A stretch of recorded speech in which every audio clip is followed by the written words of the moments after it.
कि दारू पी के मार कैलस देवरा दारू खाना में।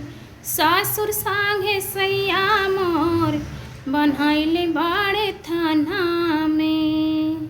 सासुर संगे सैया मोर बनैले बाड़े थाना में।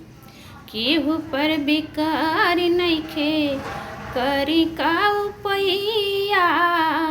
घरवा में नइखे हमरे एकहु रुपैया। घरवा में नइखे हमरे एकहु रुपैया। आग लागे बाजरे पड़े सासू के खजाना में। सासुर संग धराइले बाड़े सैया मोर थाना में।